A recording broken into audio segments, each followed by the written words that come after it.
Hi guys and अस्सलाम वालेकुम। Welcome back to my channel Sifa का सफ़र। तो सुबह सुबह मेरे भाई दही जलेबी लाए थे तो हम लोग वो खाए। उसके बाद मेरी रिया पी और भाई मिलकर वॉशिंग मशीन की सफाई कर रहे थे लोग।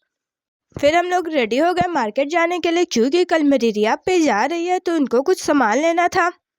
सबसे पहले हम लोग मॉल में गए और मॉल में मुझे ये ड्रेस अच्छी लग रही थी पर हम लोग लिए नहीं। उसके बाद मेरी बहन को फॉर्मल शूज़ लेने थे तो वो फॉर्मल शूज़ देखने लगी थी। मॉल का चक्कर लगाने के बाद हम लोग चले गए कॉस्मेटिक्स की शॉप पे। मुझे अपने लिए कुछ हेयर एसेसरीज लेने थे और मेरी रिया पी को लिपस्टिक वगैरह लेना था तो वो लिपस्टिक का शेड चेक कर रही थी। और फिर मुझे अपने स्कार्फ्स के लिए कपड़े लेने थे तो मैं वो ली। और मेरी बहन को नमाज़ पढ़ने वाला कॉटन का दुपट्टा चाहिए था तो फिर हम लोग वो लिए। सारा सामान लेने के बाद हम लोग कॉफ़ी पीने चले गए। कॉफ़ी पीने के बाद हम लोग घर के लिए निकल गए।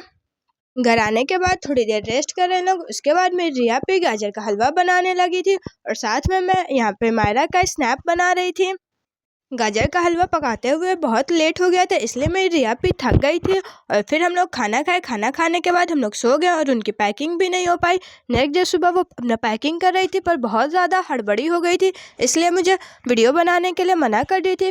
फिर मैं जल्दी से रेडी हो गई स्टेशन जाने के लिए। और फिर ट्रेन में बैठ करके हम लोग स्नैप बना रहे थे। और यहाँ मेरे गंदे जूते को इग्नोर करें क्योंकि आते टाइम मेरा जूता मिट्टी में लग गया था। और रिया पे जब भी ट्रेन के गेट से मुझे सी ऑफ करती है तब मैं उसे डीडीएलजे वाला डायलॉग बोलती हूँ, जा सिमरन जा जी ले अपनी ज़िंदगी, क्योंकि मेरी रिया पी का निकनेम सिमरन नाम है। फिर हम लोग उनको सी ऑफ करने के बाद घर के लिए निकल गए। घर आने के बाद हरीम मुझसे डिमांड कर दी डलगोना कैंडी की, तो मैं डलगोना कैंडी ट्राई कर रही थी। और फिर मैं रूम में बैठी थी तो ये प्यारी सी कैट मेरे गोद में आकर के बैठ गई। थोड़ी देर में इस कैट के साथ खेली। Thank you guys.